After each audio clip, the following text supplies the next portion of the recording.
Harry Kane scores again, and Bayern Munich beat Mainz 3-1 away. Gab, Tuchel is still unbeaten, but also still third in the table.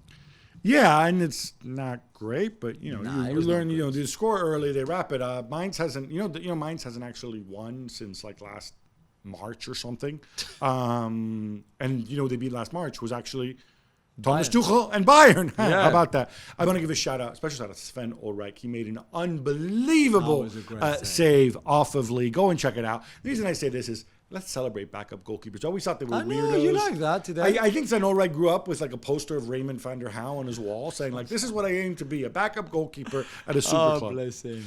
Bayer Leverkusen stays top of the Bundesliga. Gabi beating Wolfsburg 2-1 on the road.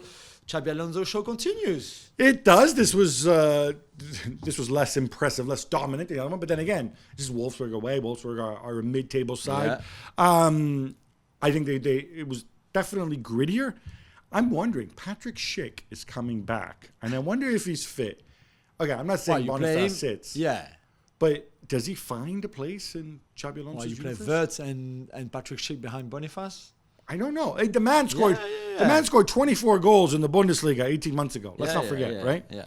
This was back on Friday, Gabi, but Borussia Dortmund beat Werder Bremen 1-0 thanks to a very nice Julien goal, and what a pass by Emre Can, by the way.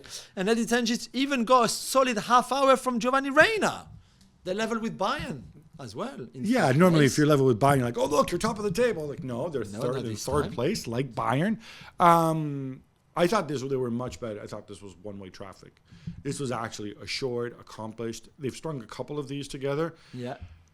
It's almost like a back three when you think about it, because Emre Can is so deep in midfield. It seems to work in the cover. And, Gio Reyna, before he scored those 2 goals for the US over the break, I think he had played like 9 minutes or 7 minutes, something like that, for Borussia Dortmund. He needs time on the pitch. Let me put it this way. I don't want to say, it's not Borussia Dortmund's job to get Gio Reyna productive for the US, right? Yeah. But if Gio Reyna is getting on the pitch and being productive, because they have so much competition in those kind of attacking midfield positions, that means that he's performing and he's earning his place in the side. And if that happens, that's good news for the US. And I think it's good news for Borussia Dortmund, because as we always said about Reyna, he has a very high ceiling. Yeah. The goal machine, otherwise known as Stefan Guirassy, does it again as Stuttgart win 3-0 away to Union Berlin.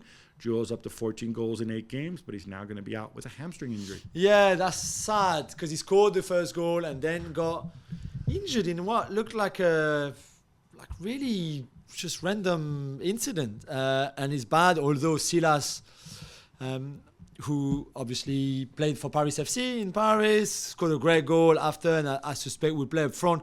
Instead of him, when you're such in great form and you're on course to beat a lot of records, not that he would have continued at that pace, of course, but still, to be out for maybe 4 to 6 weeks is sad. So you're one of those people who believes that momentum is a thing in sports, the hot hand. Yeah. Okay. No, it's interesting because a lot of analytics people, I don't know where I stand. But I just want him to keep playing, not stopping, even if it's he cool had seeing Stuttgart second in the table. Yeah.